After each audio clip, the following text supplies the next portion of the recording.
I used to think I knew my son.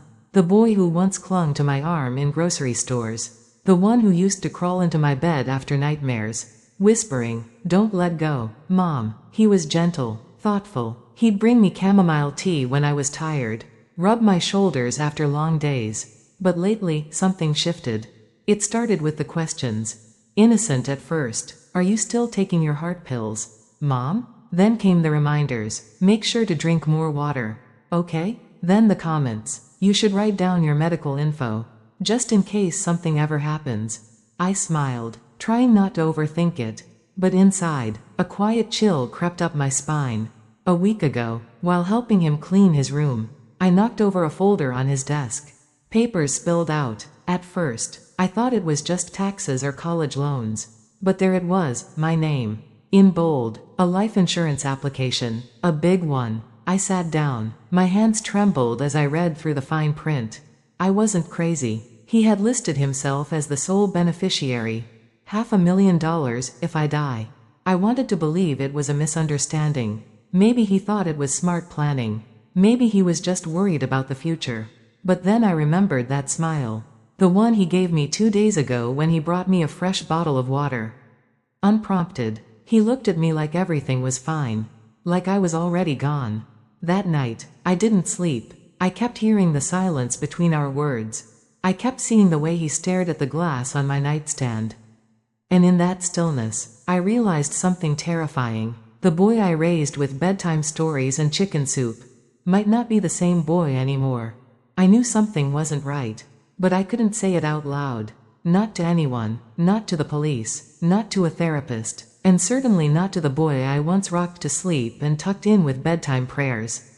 So I stayed quiet. That morning, he woke up earlier than usual. Rare for him, he was humming in the kitchen, frying eggs, toasting bread like it was just another Sunday. I sat on the couch, watching every move. Then, casually, he walked over and handed me a bottle of water. Here, Mom, you looked a little tired today. His voice was soft, his smile even softer, too soft, like something carefully practiced, like a mask. I took the bottle. I thanked him. I even smiled back, but my stomach turned. That smile wasn't the one I raised. It was something else entirely. He left the house soon after. Said he was going to pick up vitamins at the pharmacy. That was my chance. As soon as the door clicked shut, I rushed to my bedroom, opened my drawer. I always kept an unopened water bottle in there, one I'd placed myself. I swapped the bottles carefully, cap to cap. Label aligned, not a single fingerprint left out of place. The one he gave me went back into my drawer. The one I knew was clean sat calmly on the table. When he returned, I was right where I'd been. Calm, reading, waiting. He glanced at the bottle and nodded with subtle satisfaction. 30 minutes passed. Then it started. He was in the kitchen when I heard something crash. A mug? A plate? I rushed in and found him gripping the sink with both hands. Sweat pouring down his forehead. Mom? His words cut off. And his knees buckled. He dropped to the floor. Convulsing, vomiting, gasping. I didn't scream. I didn't cry. I didn't even rush to him. I just stood there, staring, cold, still, quiet. I called the ambulance like any mother would. But in my mind, one truth echoed louder than sirens ever could. If I hadn't switched those bottles, that would have been me. At the hospital, the doctors called it food poisoning. They ran tests, asked questions. He said he ate toast, drank water, nothing unusual. But I knew, he knew. That night, I sat by his bed in silence. I watched him breathe, watched him flinch in his sleep. And when he opened his eyes, the first thing he saw was me. Not the hospital lights, not the IV in his arm. Me, and in his eyes, I saw it, fear. Pure, unfiltered fear. He didn't ask about the water. I didn't bring it up. But the conversation had already happened, silently. When we got home, he didn't hug me. He didn't speak much. He disappeared into his room. Doors closed, curtains drawn. That night, I locked my bedroom door for the first time in 10 years. The next morning, I found the bottle, the one I had switched, tossed in the trash bin outside. Not the kitchen bin, the one behind the shed, buried under yard waste like some kind of secret. I didn't need to confront him. That told me everything. Since then, things have changed. He still says good morning, still offers to help, but there's a pause in his voice now, a hesitation before each word. And every time he hands me something, a glass, a plate, a pill, I see his hand tremble, as if I might test him back, as if he doesn't know what I've become. The truth is, I don't know either, but I do know this: when a son starts seeing his mother as a burden, and her life as a payout, he is no longer your child. He's something else entirely, a stranger with your blood, a shadow wearing your child's face. And shadows, they don't need to be forgiven. Since that day, I drink only what I pour myself.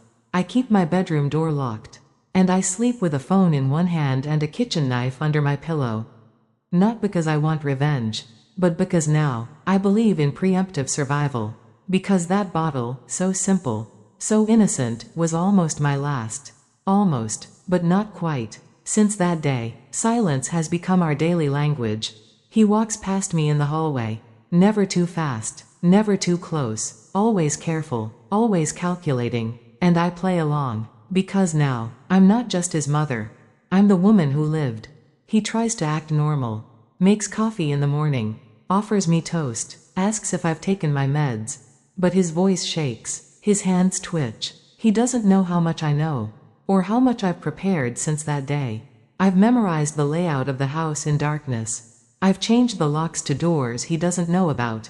I've installed cameras in the corners, hidden behind bookshelves, light fixtures, smoke alarms. I've watched the footage. I've seen the way he hovers outside my room at night, the way he opens the fridge and stares too long, the way he picks up the knife to cut vegetables, but lingers just a second too long.